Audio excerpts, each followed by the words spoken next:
Welcome to our afternoon CHASM seminar. Welcome in particular to Hayley James, who joins us from Aston University's Centre for Personal Financial Wellbeing. Hayley is Senior Research Fellow there, and her research focuses in particular on sociological perspectives on money, finance and value, and how they intersect with ageing and the life course. We know Hayley well, and I'm sure many of you know Hayley as well on the call. But she completed her thesis at Manchester University, looking at the impact of automatic enrolment into workplace pensions in the UK on individual decision making. That was using qualitative research. And she's also worked on the North Face funded Deepen project, which examined the democratic governance of pensions in 6 European countries. Very busy, very busy doing all those things and more. We've just been hearing. So Hayley is also a member of our early career researcher network here at CHASM. So we're delighted to welcome you here, Hayley. Thank you very much indeed for coming to talk to us about this really, really important, really timely, really valuable topic, one that's close to my heart, as you know. So without further ado, I'm going to hand over to you and let you get going.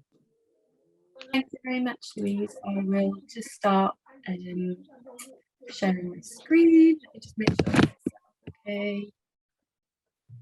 Okay.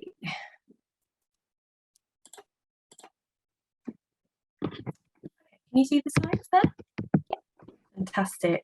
Okay. And just a warning that I have some sound clips in this. So when we do the first one, we've tested it and it should work. But when we do the first one, I'll just pause to make sure to check with you that the sound is coming through. So yes, hello, good afternoon, everyone. And thanks so much to Louise and CHASM for inviting me along to present. And thanks for everyone for joining. Nice to see some familiar faces in the audience and some new faces too. So as Louise said, I'm Dr. Hayley James. I'm a Senior Research Fellow at the Centre for Personal Financial Wellbeing, Aston. And one of our core themes is around everyday finance, which means how people engage with finance and financial products in their everyday lives. I'm going to talk to you today about some of my own research in this space, looking at how everyday decisions about pension saving are influenced by gender and life course. This isn't a specific paper, but really a broader argument, a broader perspective I'm developing across a couple of papers I've been working on, some of which with collaborators who are here today.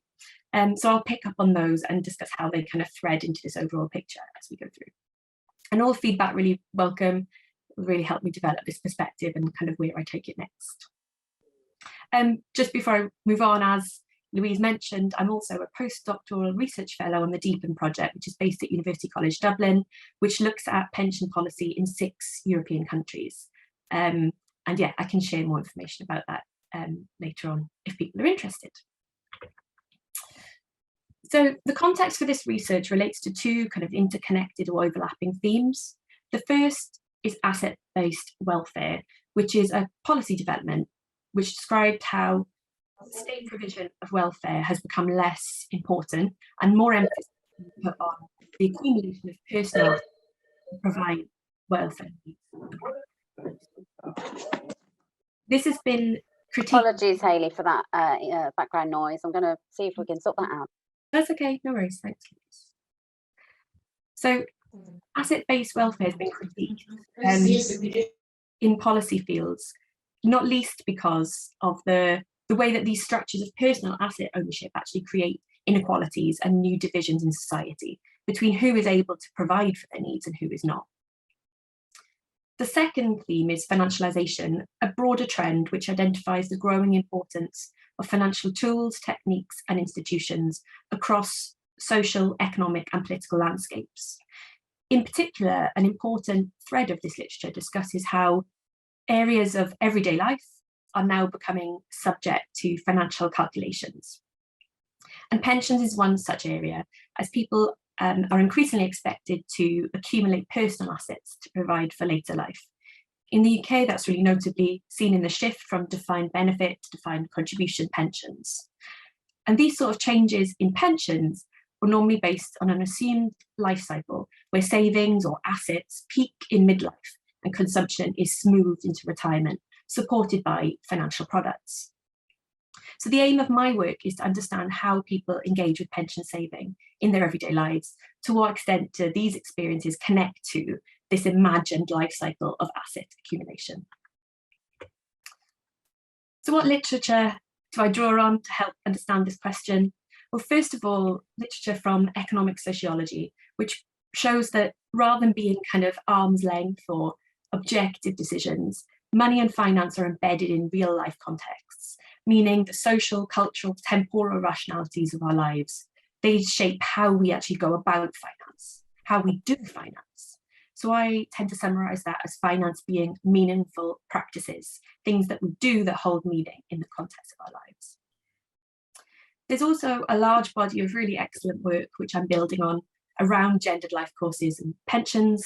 First of all, noting the gender gaps in pension and wealth more broadly, and particularly how women are disadvantaged by heteropatriarchal structures which assume steady full-time work over the life course and saving associated with that steady full-time work.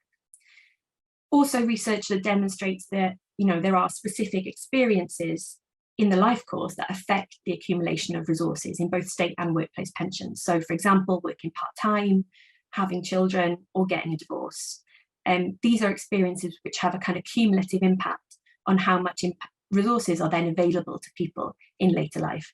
And women end up significantly worse off than men, who are more likely to be able to meet these kind of heteropatriarchal assumptions. Today, I'm going to build on this area of literature to explore how everyday interactions with pensions are related to the experiences and expectations of aging and the life course, particularly when you do things, how you think about where you are right now and when you might, how saving folds into that. Yeah, something that you could describe as kind of social aging perspectives, which is something I worked on in a chapter with Ellie Sue, who I think is here today, discussing, how people understand where they are in their life course and how that shapes their decisions. So a bit more about my research. It's based on 49 semi-structured interviews with 42 people aged between 25 and 45 years old, who had been recently automatically enrolled into defined contribution workplace pensions. They were all full-time employees, working for quite big employers, 3 different companies, with a mixture of men, women with different characteristics in terms of age, income levels, occupation, education, and family status. The interviews considered what people had done after automatic enrolment, with a mix of individuals who had opted out, had kind of done nothing and stayed in the system at the default levels, and also those who had decided to save at increased levels. And the purpose was to really understand what shaped their decisions, their approach to pension saving after automatic enrolment. One of the significant themes that came through was how people apply gendered life course narratives and experiences to their pension saving decisions. And that's what I'm going to talk through more today, particularly discussing 3 key areas of experience, which are starting off, navigating parenthood, and fully fledged saving. To note that these aren't really like mutually exclusive or necessarily sequential experiences. Not everyone experienced all 3. So it's really more about how these narratives of life course events and life course experiences were threaded through how people approach pension saving. The other thing to mention here is that it wasn't about later life. So I think there is a kind of assumption sometimes that pension saving is about thinking about later life and later life needs. And that really wasn't prevalent in this research. And there's a paper I wrote with Price and Buffle about how people think about later life when they're thinking about pension saving. But the long and short of it is there's just too many obstacles to actually connect those 2 things. So yeah, this is about the current kind of life course experiences or near future. I mentioned that they're sound clips. The other thing to say is that they're actors, not professional actors, friendly actors of people I know. So yeah, so you'll be hearing quotes from my research, but not research participants. So the kind of first experience I'll cover today then is what I've called starting off with pension saving. And this was, for the vast majority of participants, this did come first. I found that many young people after automatic enrolment either decided to do nothing and just stayed at kind of default levels, or opted out of workplace saving altogether. Either way, they chose to postpone thinking about or engaging with pensions until they felt they were real adults. This idea of real adulthood, the trigger for engaging with pension saving, was determined by the achievement of goals such as getting a certain level of income, buying a house, getting married, getting a stable job, a combination of these things. And I've got a forthcoming chapter with Ellie that I mentioned already, which kind of combines my qualitative findings in this with Ellie's my qualitative findings with Ellie's quantitative findings around financial resilience with this kind of perspective. So an example here is Christina, and let's see if this sound clip works. Probably one of the things you do as an adult, isn't it? I actually did post on social media saying, officially paying into a pension, does that mean I'm a real adult? And everyone was like, yes.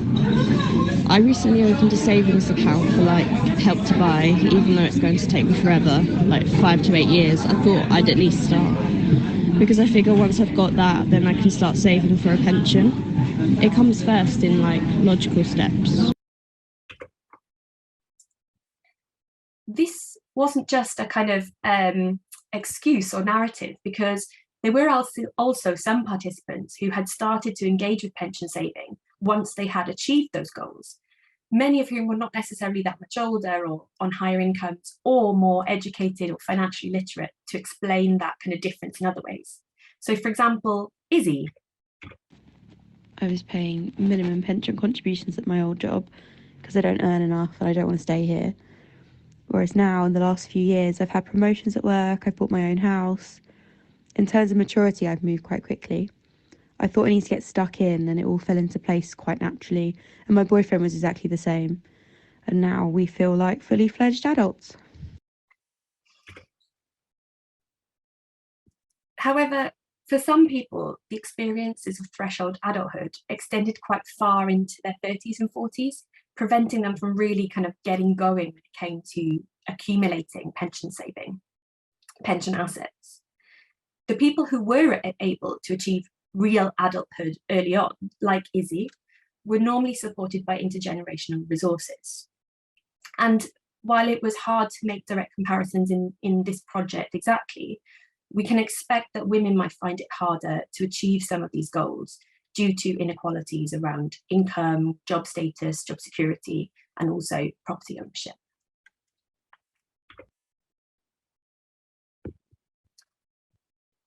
The second experience I wanted to discuss then is navigating parenthood. A key theme that was raised by participants was that they thought that parenthood had been or would be a trigger for them to think about the future, including pension saving. It was interesting that parenthood appeared to be a platform for overcoming some of the challenges associated with thinking about the long term. I don't have the space to go into this in detail, but the paper that I mentioned with Price and Buffle discusses the challenges around thinking about the long term in more detail. And parenthood seemed to be thought about as a way of kind of, a connection to thinking about that long term. But the other interesting aspect was that this was actually raised equally or similarly by men and women. So first of all, Anna. I think I need to increase my contributions. It's something I need to discuss with my husband because we really need to do it. But I don't know if it will happen this year or next year. I think as soon as we know we have a baby on the way, that will push me to kind of think about it. Whereas at the moment, I kind of think there's no responsibilities. And then Matt. I don't really know that much about it, and I'm starting to, especially with my daughter knocking around, I'm starting to think of money a little bit more. I'm not that type of person. I'll spend as much as I'm being paid, but then your brain goes doof, and you start thinking differently. I mean, you definitely do. You're definitely not quite so self-centered, and you think totally long-term what's the best decision. However, when it came to actually experiencing parenthood, women tended to reduce their workplace pension saving when going on maternity leave, and often did not raise it when they returned to work. This was due to the burden of childcare costs, which was seen as an opportunity cost of returning to work and not shared with their partner. And there just really wasn't a parallel in the men's accounts. That also seemed to apply regardless of money management style. So we had couples that actually split their money responsibilities differently, but when it came to childcare, the burden was all thought of as being on the woman. But that is one area that I think would be really apt for future interrogation with kind of couples. So for an example, I've got Alison. The only reason I stopped paying in was when I became pregnant. The amount I was paying in pension was about £350 a month, and that was a big chunk of what I needed to pay for my childcare. So I stopped paying in the pension purposefully to put it towards childcare. I've opted out twice, if you'd like, as I've opted the first time for 2 years, and then I've opted out again for another 2 years. I kind of felt my hands have been tied. So a lot of frustration there between these feelings of wanting to engage with pension saving, but actually being prevented from doing so. And in a paper I've written with Ariana Angusoye, who did a really similar project to mine, and we decided to collaborate on writing papers because there were these key themes that were common across the both. In this paper, we argue that this normative context shapes women's saving for later life and actually pushes them away from pensions, which they see as not meeting their experiences, and towards financial products that are more, they think are more suited to what they need, in terms of usually being either more flexible or also more accessible. And that includes things like personal pensions, bonds, or property investments. However, this kind of use of alternatives actually reinforces wealth inequalities further, as men continue to benefit from workplace pensions with employer contributions and tax benefits while they navigate the experiences of parenthood. The final Lifecourse experience of pension saving then is what I've called fully fledged saving. And that's taken from Izzy's quote that you heard earlier on, although other participants also use similar language around this. This described a stage where people felt able to fully engage with workplace pension saving based on experiences of stabilisation or establishment associated with the kind of midlife experience. Although when exactly this happened was at different times, even amongst this relatively privileged group. And some people might never really experience this stage. It also kind of interacted or overlapped with parenthood. So for some people, this feeling of establishment happened before they became a parent, while for others, it happened afterwards. The vast majority of people who experience this phase tended to increase their pension contributions to the point where it got the most contributions back from their employer, the most matching. And Robertson Rose's work speaks to this kind of anchoring effect in the workplace, as contribution structures over and above automatic enrolment really vary significantly between industries. So some people will have less advantageous frameworks than others. In those terms, we could say that automatic enrolment is providing a kind of baseline or minimum, but not really eradicating the labour market inequalities between organisations, but within an organisation, it kind of flattens things out. However, while men and women often did the same thing around being anchored to the amount of contributions that attracted the most from their employer, they tended to use very different logics to justify why they were anchored to that rate of contributions. So women tended to describe it as the right thing to do, based on a kind of perception that it's a recommendation from the employer, while men tended to describe it as maximising returns. So first, for example, we have Gemma.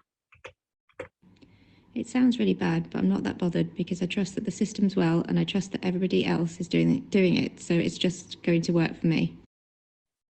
And in contrast, Will.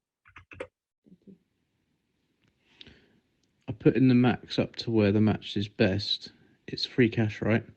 Whatever I put in is doubled straight away because the employer matches the contribution. And then the doubled money goes into the stock market and it can grow there too. So win-win. So I find this really interesting because at the point of midlife stabilization, where the life cycle models of consumption smoothing assume you'll be really amassing wealth for retirement, there's a gendered pattern of who feels able to do finance and how they do it. In a paper with Ariana, which is now forthcoming in New Political Economy, we argue that socialized gender roles and norms influence how people think about financial risk and what they do in response. The important thing here is that while workplace pension systems might even things out because of that anchoring effect, at least within an organization, if not between them, it does mean that men and women follow very different investment strategies outside of workplace pensions when left to their own kind of devices. I don't want to spoiler the whole argument of the paper, encourage you all to read it if you're interested, but essentially we find that men are more likely to invest independently and they follow quite ambitious and even risky strategies, while women are less likely to invest, and when they do so, they follow more cautious strategies. But we also found that even when women were doing quite a lot of very sophisticated investment, they actually still distance themselves from the idea of what an investor is. They say, oh, no, I'm not an investor, I don't know what I'm doing. So we argue that this is a really important finding in a landscape of policies that are pushing people towards individual asset accumulation and becoming investors, because actually what men and women understand an investor is informed by these kind of gender socialized constructed roles. A final point here then is that this research was amongst relatively privileged groups of men and women. So not trying to claim that these are universal experiences, but rather to demonstrate the difference that gender narratives and experiences have across the life course. But one thing I think is really interesting is that there are lots of studies that find that the excessive risk-taking when it comes to financial decisions that's often found amongst men is actually driven by certain privileged groups being overrepresented in how we understand finance, and that actually some groups of men are extremely risk-taking while the others are not. And that's really interesting. I think that's interesting because much more focus has been putting on interrogating women's behaviour rather than men's. So I think that's a really interesting area for further exploration. And the paper that Ariana and I have written together, this paper really talks about men's behaviours as just as socially constructed. Okay. I think I've gone quite fast, so sorry if this has been a whirlwind, but to reach the conclusions that I wanted to draw then. Well, first of all, that pension saving isn't a smooth curve, as practices of finance evolve with life course narratives and experiences, which are often gendered. I mentioned earlier the chapter that I've written with Ellie, that's coming out soon. And we've also been discussing a project which aims to conceptualize pension saving across the kind of pension saving life course. So not life cycle, but a life course building in some of these things that I've discussed today. So it's very early stages. I can't say too much more, but I think that will be really fruitful if we can work on it together. Secondly, as assets like pensions accumulate over the life course, who feels able to do finance and how and when, that has a really significant impact on the resources available to them in later life. And as we know, women are disadvantaged when it comes to pension accumulation anyway, but also we know that women live longer. It really is an area of concern that women don't seem to feel like they can engage with financial tools in the same way as we assume they can, or that men seem to be able to. Solutions like automatic enrolment can to some extent help in evening out some of these effects by providing frameworks and structures, although that doesn't eradicate labour market inequalities completely. But also, I think we need to move away from thinking about the sort of solutions here as one size fits all and put greater attention on how life courses differ from the assumptions behind the solutions, with more targeted solutions for those who need it. And that might not just be about pension saving. So as an illustration, a big narrative for the young people, those kind of threshold adults, was about property ownership and getting on the property ladder, getting some sort of security over their living status, their living environment, before they start thinking about pension saving. So it could be that that's an area that needs more support in order to then have a knock-on effect on pension saving. And finally, I think there are loads of research opportunities to explore about how financial practices interact with gendered life courses. Yeah, especially for groups who might have other axes of difference as well. So a recent project a new project, I've been part of a research team led by Katie Tonkis at Aston, and we've won a small part of funding for some pilot research around older people experiencing non-citizenship, which I think will be another really interesting example of how financial practices intersect with life experiences. But I should have said non-citizenship and financial well-being. So how do those things intersect with them in the life course?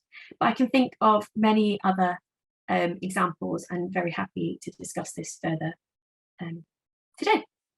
So that's a quick slide on references, and just to say thank you very much. Thanks, Hayley. That was absolutely wonderful, fascinating, timely, all of the things that I think I said at the beginning, and I have many questions.